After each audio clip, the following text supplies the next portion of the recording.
To all my fellow G1s, this is a response to those who think that Blu-ray is one of the benefits of the PlayStation 3. The misconception that this high-capacity format is, on all, or even most fronts, a great idea. Let me explain what I mean by that. Blu-ray is touted as being the only format capable of housing a truly next-gen gaming experience. This because it is the largest portable storage medium available today, 25 gigs on a single layer, and estimates of being capable of producing 8-layer discs. There's no denying that is a ton of space, and that space can be used for something, if only it ever really was. Let's rewind to the launch of the PlayStation 2 for comparison.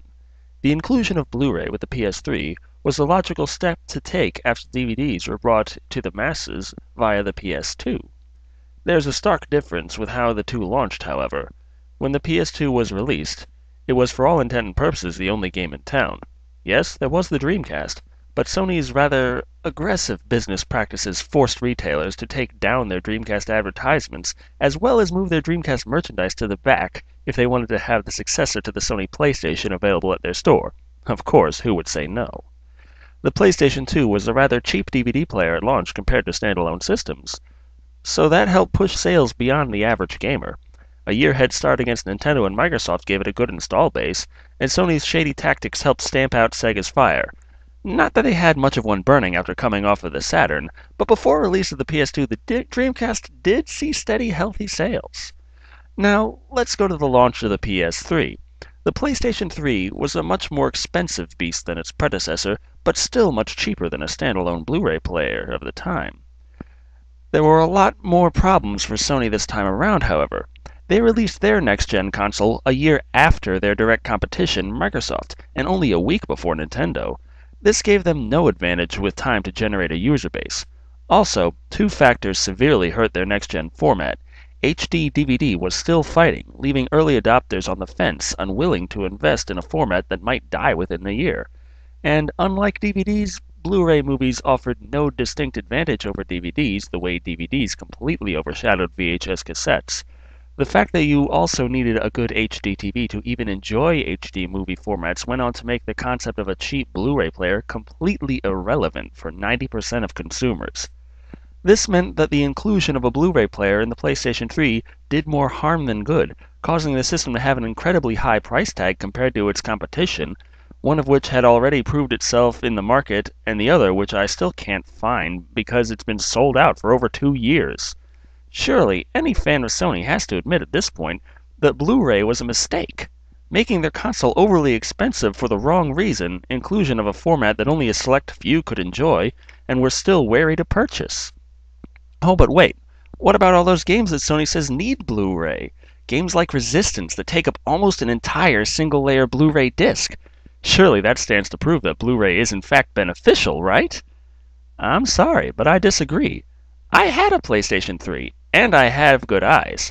Would you like to know what about Resistance needed Blu-ray to fit? The cutscenes. The HD pre-rendered cutscenes.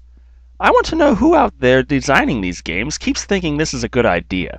Pre-rendered cutscenes using in-game graphics. Sure, if we tune it right, the game could produce it itself, but let's record it and just play back a video clip instead.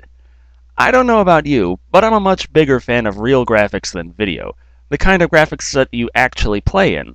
Otherwise, let's all fire up the latest Pixar flick and watch it whilst holding our preferred gaming controller. That's about the experience that all these damn pre-rendered cutscenes will give you. This also means that the only capable on PS3 title Resistance could easily be played on the Xbox 360. Just the HD pre-rendered cutscenes would have to go, either to be replaced with standard definition pre-rendered cutscenes, or God forbid, in-game real-time cutscenes. There is something that could be done with all that space, but it never has been utilized for anything productive. It's the same as what happened with the PS1. Just shove a bunch of FMV on the disc and call it a game. So when Final Fantasy comes to the PS3 and 360, expect the pre-rendered cutscenes to look better on the PS3, but the damn game will look the friggin' same on both systems. So what if Sony stuck to DVDs instead?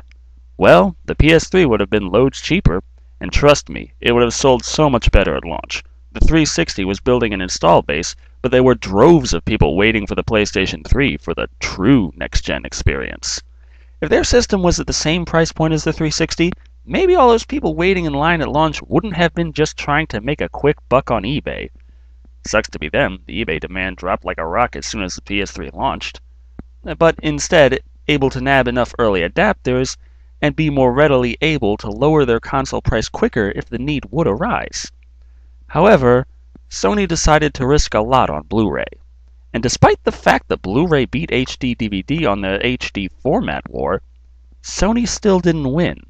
And sadly, the PS3 didn't get too much out of it either.